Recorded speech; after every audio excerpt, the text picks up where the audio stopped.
오송 참사 1주기를 맞아 사고 현장인 지하차도에서 추모제가 열렸습니다. 유족들은 참사를 잊지 말고 꼭 기억해달라며 눈물을 흘렸습니다. 지난 1년간 유족들의 시간은 여전히 그날에 멈춰 있습니다. 미공개 블랙박스 화면을 입수해 당시 상황을 다시 살펴봤습니다. 살아남은 생존자들도 트라우마와 자책감에 시달려 지옥 같은 시간을 보냈습니다. 오송 참사가 왜 일어났는지 따져봤습니다. 지난주 수해가 집중된 영동군이 특별 재난지역으로 먼저 선포됐습니다. 피해 면적이 넓어 아직 손을 대지 못한 곳이 많습니다. 여러분 안녕하십니까? 계속해서 뉴스데스크 충북 소식입니다. 30명의 사상자를 낸 오송 참사 1주기를 맞아 사고 현장인 지하차도에서 추모제가 열렸습니다. 유가족과 생존자들은 1년 전 그때처럼 여전히 책임자 처벌과 진상규명을 호소하고 있는데요. 야당은 22대 국회 국정조사를 약속했는데 도지사와 시장은 끝내 추모제의 모습을 드러내지 못했습니다. 정재영 기자입니다. 차디 찬 지하차도 안에서 영문도 모른 채 목숨을 잃은 14명의 희생자들. 그리고 죽음의 문턱에서 가까스로 탈출하고도 살았다는 죄책감과 싸워야 하는 16명의 생존자들. 희생자 가족과 생존자들이 다시는 찾고 싶지 않은 참사 현장에 다시 모였습니다. 1년이 지났지만 책임자 처벌도, 재발 방지 대책도, 진상규명도 어느 것 하나 제대로 해결된 게 없습니다. 진상규명과 관련해서는 지난해 오송 참사 사고 당일에 모든 것이 멈춰 있습니다. 사회적 재난 참사에 정부와 지방 정부는 없었고 지금도 마찬가지입니다. 국정감사는 형식적이었고 국정조사는 말뿐이었으며 수사 역시 권력자와 책임자에 대한 칼끝은 무디기만 했습니다. 수사가 마무리되기도 전에 곳곳이 허점투성이인 채 추진된 지하차도 조기 개통 소식은 이들의 가슴을 다시 한번 후벼 팠습니다. 누구도 책임지지 않은 채 1년이 흘렀고 이들은 이제 잊혀짐을 두려워해야 하는 처지가 됐습니다. 우리 모두는 단지 운이 좋아 살아있는 재난과 참사의 잠재적 생존자일 뿐입니다. 국민 여러분 모두가 오송 참사를 계속 관심 가져주시고 잊지 말아주시기 바랍니다. 함께 싸우겠다며 한달음에 달려와 힘을 보태준 사회적 참사 피해자 연대. 국회 다수당인 민주당 지도부와 기본소득당도 추모제 현장을 찾아 22대 국회 국정조사를 약속했습니다. 그동안 많은 약속을 했지만 피해자들이 만족할 만한 결과를 얻지 못해 송구하다며 최고 책임자 처벌까지 빠르게 추진하겠다고 덧붙였습니다. 다시는 참사가 벌어지지 않도록 진상규명, 책임자 처벌, 재발 방지를 위한 국정조사를 적극적으로 진행해 나가도록 하겠습니다. 참사 희생자들이 편히 쉴 수 있도록 넋을 기리는 기원제와 추모 미사로 마무리된 오송 참사 1주기 추모제. 한편 참사 책임자 중 하나인 김영환 충북지사는 피해자들에게 불필요한 자극을 줄 수 있다며 같은 시간 다른 행사에 참석했고 이범석 청주시장도 내부 일정을 이유로 추모제 모습을 드러내지 않았습니다. 같은 시간 전당대회를 앞두고 천안에서 합동 연설회를 연 국민의힘은 추모 묵념으로 참석을 대신했습니다. MBC 뉴스 정재영입니다.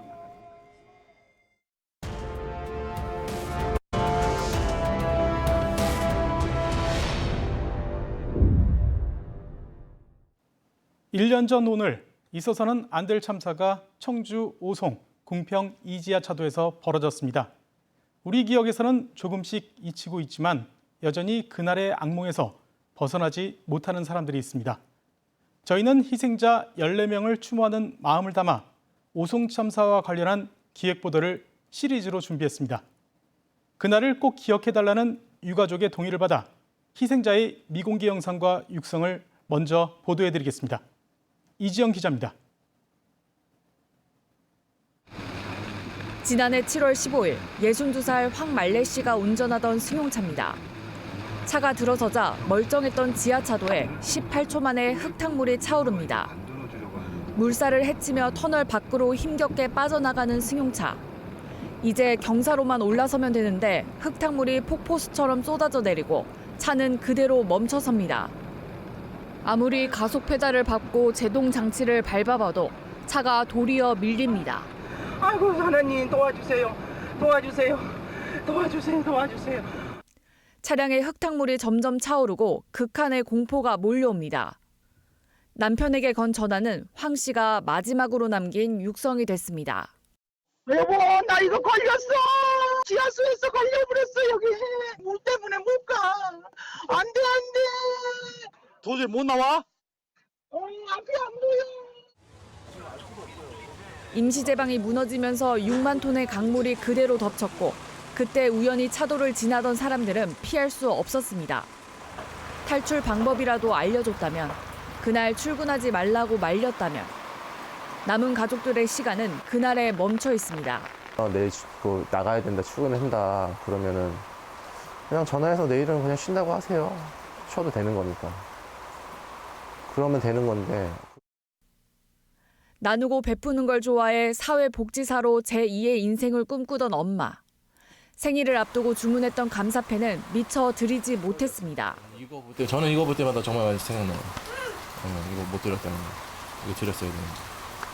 사고 전날 멀리 살던 딸과 사위에게 반찬을 쥐어주면서 당부했던 목소리를 딸은 휴대전화에서 지우지 못합니다. 그는 일하려면은 속이 든든해야지. 최선을 다해서 살고 또 엄마가 뒷받침 되고 먹을 거는 할 테니까. 아들을 잃은 어머니는 49제 이후 처음으로 낙골당을 찾았습니다. 아들이 죽었다는 걸 인정하지 못해 낙골당에 오지 못했는데 음력으로 1년 기일이 된 날 용기 내 찾아왔습니다. 많이 보고 싶구나. 하루에도 수십 번 수백 번 불러보고 싶은 나의 아들. 엄마 아빠 아들로 함께해줘. 얼마나 고맙고 감사한지 이 엄마 평생 잊지 않을게. 조 씨는 당시 주말이었던 그날 회사에 출근하다 747번 버스에서 변을 당했습니다. 코로나19에 걸려 밀렸던 일을 하기 위해 출근한 게 마지막이 되었습니다. 조 씨는 부모님에게 대든 적 없는 착한 아들이자 동생에게는 늘 사랑한다고 말해주는 다정한 오빠였습니다. 누나도 고생했어. 오빠도 수고했어. 사랑해.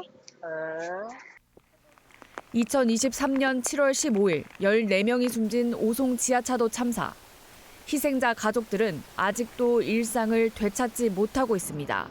왜 그 버스가 통과하게 하고 사람들이 차가 통과하도록 해가지고 왜 멀쩡한 건강한 왜 내 아들이 죽게 됐냐고. MBC 뉴스 이지연입니다. 오송 참사를 겪은 피해자들은 14명의 희생자 말고도 16명의 생존자가 더 있습니다. 살아남았지만 트라우마 때문에 지난 1년 동안 지옥 같은 시간을 견뎌왔습니다. 생존자들의 그 이야기를 김은초 기자가 직접 만나 들어봤습니다. 지하차도를 거의 다 빠져나왔을 무렵 바깥에서 흙탕물이 한꺼번에 들이칩니다. 거센 물살에 차가 보트처럼 떠서 지하차도로 다시 빨려 들어가고 이곳저곳 부딪히며 밀려나기를 반복합니다. 차가 물에 잠겨 사투를 벌이는 사람들을 뒤로하고 반대편 입구까지 떠밀려 갔습니다. 물이 떠서 아예 통제가 안 되고 물이 들어찰 때는 큰일 났다, 죽겠다. 이 생각이 들면서 정신이 하나도 없는 상태에서 받고 하다가 운이 좋아 살아남았다고 생각했지만 하루하루를 살아내는 게 쉽지 않았습니다. 그날의 지하차도가 머릿속에 자꾸만 떠올라 하던 일도 그만둘 수밖에 없었습니다. 제가 창고에서 하는 업무였어요. 창고에 들어가면 이제 어두컴컴하니 입구도 그렇고 자꾸 연상이 되는 거예요. 지하차도 같은. 우울증과 불안장애, 불면증까지 알약을 한 움큼씩 먹으면서 버티다 부작용 때문에 복용을 멈췄습니다. 하지만 올해 장마가 시작되면서 다시 병원을 찾았습니다. 이제 아침에 출근을 하는데 도로가에 그 흙탕물이 보이자마자 불안감이 너무 많이 올라오는 거예요. 그 지하차도에서 내가 사고를 당하기 전에 밑에 있던 흙탕물 같은 게 보여서. 지난 4일 또 다른 생존자를 지하차도에서 만났습니다. 당시 천장에 달린 전깃줄을 붙잡아 200m 넘게 헤엄쳐 나왔고 지하차도 간판에 작게 튀어나온 글자를 잡고 버티다 겨우 구조됐습니다. 여기 보시면은 차라는 글씨가 있어요. 글씨를 잡고 아래 와이어 있잖아요. 그 와이어에다가 발을 이렇게 넣어가지고 꼬아가지고 잡고 있는데 물이 계속 수위가 올라와요. 물살을 헤치고 나오는 사이 차에 함께 타고 있던 친한 형을 놓쳤습니다. 생존했다는 안도감 대신 혼자 살았다는 자책감이 밀려왔습니다. 저 혼자 살아남았다는 자책감, 그 형을 왜 같이 나오지 못했을까라는 그런 자책감이 제일 저를 이제 힘들게 했고. 당신의 잘못이 아니라는 희생자 유가족들의 위로에 지난 1년을 버틸 수 있었습니다.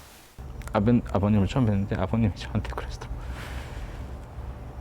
너 자네라도 살아났으니까 열심히 살라고 그냥 이제 저를 위로해 주시는 거였어요. 그래서 그때 좀 많이 위로가 됐습니다. 하지만 살아남았다는 이유로 생존자들은 늘 뒷전이었습니다. 진상규명과 책임자 처벌을 외쳤지만 지난 1년 누구에게 사과조차 받지 못했습니다. 누구 하나 나서서 미안하다라는 소리도 한 번도 들은 적이 없고 자기 책임이다라는 소리도 들어본 적이 없고 우리 잘못 아니네 하는 이 현실이 너무 싫어요. MBC 뉴스 김우초입니다. 오송 참사와 관련해 지난 1년 동안 법인을 제외하고 40명이 재판에 넘겨졌지만 이 가운데 1심 선고가 이뤄진 건 단 2건뿐입니다. 100쪽에 달하는 1심 판결문에 드러난 그날의 기록을 저희가 확보한 블랙박스 영상과 함께 분석해봤습니다. 김대용 기자입니다. 2023년 7월 15일 오전 4시 10분 미우천교에는 홍수경보가 내려졌습니다. 오전 6시 반 금강 홍수통제소는 제방이 곧 넘칠 수 있다면서 하천 위기경보 심각 단계를 발령했습니다. 이때까지 시공사와 감리단은 제방이 위험하다는 인근 주민의 민원을 무시하고 아무런 조치도 하지 않았습니다. 홍수 피해가 예상되는 지역의 주민들께서는 라디오나 TV, 인터넷, 스마트폰 등 통해 같은 시각 희생자 황말래 씨는 아르바이트에 가는 길이었습니다. 이틀간 청주에는 427.8mm의 폭우가 쏟아졌습니다. 비 안 오냐 거기는? 여기도 뭐 앞이 안 보일 정도로 금방 안 오다가 또 오다가 이렇게 난리네. 오전 6시 50분 시공사가 임시제방에 인부 6명을 투입했습니다. 당시 해발 수위는 29.16m로 법원이 추정한 임시제방 높이인 29.63m까지 50cm도 남지 않은 상태였습니다. 중장비도 없이 인부들이 삽질을 했지만 역부족이었습니다. 왜 사전 조치를 안 하느냐.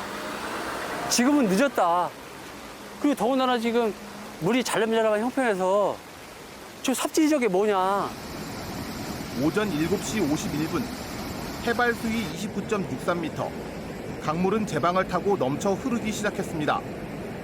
오전 8시 10분 제방은 완전히 무너졌고 분당 1140톤의 강물이 저지대인 농경지를 지나 8시 27분부터 지하차도 남단을 통해 유입됐습니다.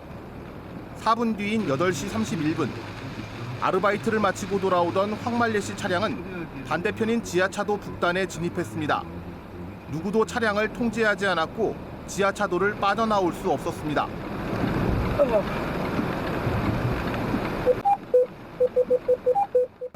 그리고 8시 51분 지하차도는 완전히 물에 잠겼습니다. 14명이 숨졌고 16명은 간신히 빠져나왔습니다. 법원이 지목한 참사의 가장 직접적인 원인은 임시 제방이었습니다. 현장 소장과 감리단장은 도로 확장 공사를 편하게 하려고 32.68m 높이의 기존 제방을 무단으로 철거했습니다. 재판부는 예상할 수 없는 자연재해로 참사가 일어난 게 아니라고 했습니다. 기존 제방은 거의 일제시대 이후에 지금까지 수십 년간 한 번도 홍수가 난 적이 없어요. 그 정도로 사고가 없던 제방을 함부로 그렇게 헐어서 작업을 했던 건데. 지난 5월 31일 현장 소장과 감리단장에 대한 1심 선고가 있었습니다. 현장 소장이 법정 최고형인 징역 7년 6개월, 감리단장은 징역 6년을 받았는데 2명 모두 형이 무겁다면서 항소했습니다. 지난 1년간 검찰이 수사해 기소한 피고인은 법인을 빼고 40명인데 이 2명을 뺀 나머지 38명이 불구속 상태로 재판을 기다리고 있습니다. 검찰 수사도 이제 마무리 단계인데 중대 시민재해를 적용할 수 있을지가 최대 쟁점입니다.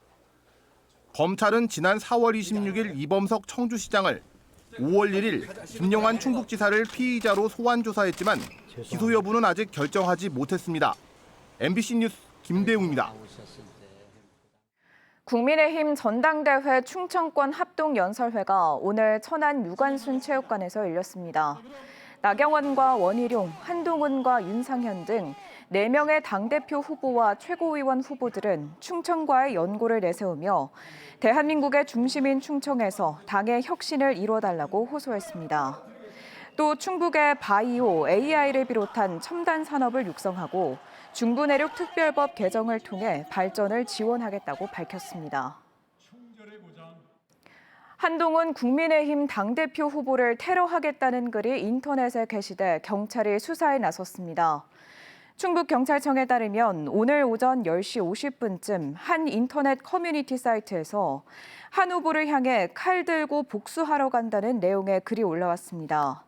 신고를 받은 충북경찰청 사이버수사대는 인터넷 주소를 추적해 작성자를 파악 중이며 만일의 상황에 대비한 한 후보 자택 주변에 순찰차를 배치한 것으로 알려졌습니다. 지난주 수해가 집중된 영동군이 특별 재난지역으로 선포됐습니다. 피해 면적이 넓다 보니 아직 손을 대지 못하는 곳도 있지만 자원봉사자들의 발길이 이어지면서 수재민들에게는 큰 힘이 되고 있습니다. 신병관 기자입니다. 옥천 금강변의 한 마을. 민박집에서 흙을 뒤집어 쓴 가구와 가전제품을 꺼내 옮기는 자원봉사자들의 손길이 분주합니다. 하나하나 꺼내 싣고 못 쓰게 된 것들은 분류해 버리고 일이 끝이 없습니다. 바로 옆 가정집에서도 집 안으로 들어온 흙을 퍼낸 뒤 바닥 청소가 한창입니다. 자원봉사자들은 지난해 수해를 입었던 음성이 받은 도움을 조금이나마 갚는다는 마음으로 이 마을을 찾았습니다. 얼마나 놀랐을까 싶고 그렇더라고요. 이제 내가 같이 이렇게 생각하고 같이 왔습니다. 영동의 한 복숭아 밭에도 도내 각 지역에서 자원봉사자들이 모였습니다.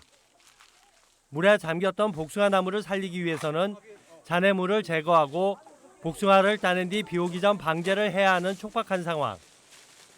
농민은 자원봉사자들의 도움이 고마울 따름입니다. 아유, 천군만마 얻은 것 같죠. 그렇게 도와준다는 것이 참 쉬운 게 아닌데 봉사해서 와서 해주니까 뭐 고맙기 일데 없죠. 주말을 지나며 도로 등 공공시설의 응급복구는 상당 부분 진행됐고 자원봉사자들의 발길도 이어지고 있습니다. 하지만 농경지와 사유시설의 경우 여전히 손을 대지 못하는 곳이 많습니다. 저수지가 붕괴하며 피해를 키웠던 영동군 심천면 명천리 일대. 불어난 물에 휩쓸렸던 마을과 농경지 축사 등은 을씨년스러운 모습 그대로 남아 있습니다. 한편 도내에서 피해가 가장 큰 영동군은 특별 재난지역으로 선포됐습니다. 지자체가 부담해야 하는 복구비 일부가 지원되고 주민들에게 건강보험료와 전기, 가스 등 12가지 요금 감면 혜택이 돌아갑니다. 옥천군의 경우 피해 조사가 마무리되면 선포 여부가 결정될 전망입니다. 충청북도는 옥천군의 이원 군서 2개면은 피해액이 기준을 넘겨 특별 재난지역으로 선포될 것으로 보고 있다며 조사를 통해 피해액이 늘어나는 지역에 대해서도 정부의 추가 선포를 건의할 계획이라고 밝혔습니다. MBC 뉴스 신병관입니다. 수해 실종자 수색 지원 업무를 담당하던 공무원이 숨진 채 발견돼 경찰이 수사에 나섰습니다. 오늘 오전 10시 20분쯤 영동군 재난안전과 소속 28살 공무원이 자택에서 숨진 채 발견됐습니다. 해당 공무원은 지난 13일 실종자 수색 지원 업무를 마치고 퇴근한 뒤 연락이 끊긴 것으로 전해졌습니다. 경찰은 타살 정황은 없는 것으로 보고 국과수에 부검을 의뢰하는 등 정확한 사망 원인을 조사하고 있습니다. 제천에서 열리고 있는 전국 유소년 축구대회 참가 선수들이 집단 식중독 의심 증세를 보여 방역당국이 조사에 나섰습니다. 제천시 보건소는 어제 오후 설사와 구토, 복통 증상이 심한 4명을 병원에 입원 조치했고 50여 명의 검사 대상물을 채취해 정밀 검사를 의뢰했습니다. 증상을 보인 선수들은 대구와 경북 지역팀 소속으로 지난 13일 저녁 식사 후 식중독 의심 증세가 나타난 것으로 알려졌습니다. 정부가 전공의 사직 처리 마감일로 제시한 오늘 충북대병원에 복귀한 전공의는 한 명도 없었습니다. 충북대병원은 사직서를 제출한 전공의 112명 가운데 돌아오지 않겠다는 입장을 밝힌 3명의 사직서만 처리했습니다. 병원 측은 지역에서 전공의가 나가면 빈자리를 메우기 힘들다며 나머지 전공의들이 명확한 입장을 밝힐 때까지 기다릴 예정이라고 밝혔습니다. 김나구 충주시의회 의장이 국민의힘 제명 처분을 수용한다면서 의회 명예를 위한 선택이었다고 해명했습니다. 김나구 의장은 당내 경선 과정에서 다른 후보 자녀의 범죄 연루 의혹이 알려졌고 시민의 질책과 우려에 지방자치 역사에 오명이 될 만한 일은 없어야 했다고 밝혔습니다. 한편 해당 시의원 자녀는 1심에서 무죄를 받았고 항소심 선고 공판은 오는 18일 열립니다. 충주시가 도심 주차난 해소를 위해 공원을 활용한 공영 주차장을 조성했습니다. 충주시는 이용이 적었던 연수 9호 어린이공원에 50억 원을 투입해 117면 규모의 주차장을 건립했습니다. 이는 충주시가 공원을 주차장으로 전환한 3번째 사례로 충주시는 내 집 주차장 확보와 공유 주차장 보조 등을 통해 주차 환경 개선에 나갈 방침입니다. 오늘 낮 12시 40분쯤 청주시 복대동의 한 도로에서 승용차가 인도를 넘어 상가로 돌진했습니다. 이 사고로 상가 건물 외벽이 파손됐지만 다친 사람은 없었습니다. 충북 소식 마칩니다. 잠시 후 스포츠 뉴스가 이어집니다. 고맙습니다.